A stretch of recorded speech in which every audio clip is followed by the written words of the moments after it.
All right, if you're hosting a Halloween party and need some last-minute decoration ideas, we're getting some this morning.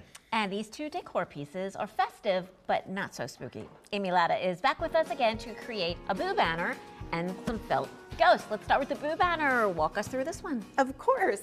So I made this boo banner with the help of my Cricut, which, if you remember, is an electronic cutting machine. So what this does, it works with an app that I have on my phone, and you can choose whatever shapes you want. So these pumpkins and ghosts are already loaded into the app, but I created a file where they're all together. So if you have a Cricut, you can go on my website and access the same exact ones that I did. But if not, you can pick any pumpkins and ghosts that you want. And then all I did was I took cardstock. I used 3 different colors of orange for the pumpkins and white for the ghost.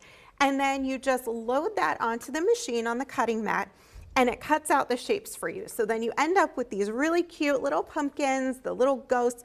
I put Google eyes on my ghosts because I think Google eyes make everything better. Yeah. And then the fun part is to create the banner itself. I used black twine and these little tiny natural clothespins. And all I did was I just clipped them in a pattern. So I alternated pumpkin ghosts, different kind of pumpkin ghosts, and you can create any pattern you want.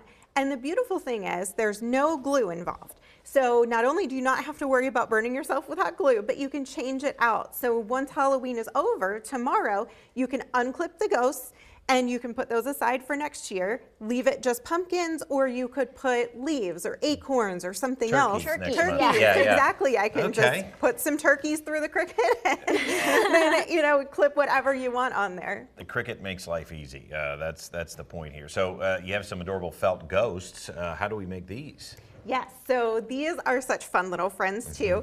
And the Cricut, in addition to cutting cardstock, can also cut felt and fabric and things like that. So you can use that same ghost shape and you can cut it out of felt. If you don't have one, of course you can do it by hand with scissors, but we like things that make our lives easier. Right. Yes.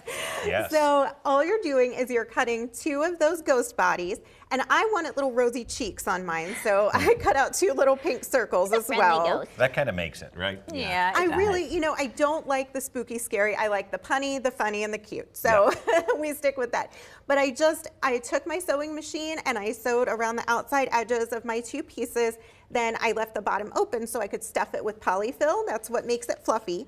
And then I sewed up the bottom and I added the cheeks, the smile, and the eyes. Cute. And you can set those around the house, right? That's You cute. sure can. Yep, they've been sitting on my mantle, and you can put them with the polyfill. Just kind of adds a little bit of that spooky effect. You know what I'm thinking? If you put a little less polyfill in, you could actually clip these and make a banner out of those too. Yeah, you definitely could. I don't even know. I think you probably still could. You can still clip it. That's pretty good. Yep, so we could use those on the banner as well. No fake blood on those. No, definitely not. House. And no puke. No puke.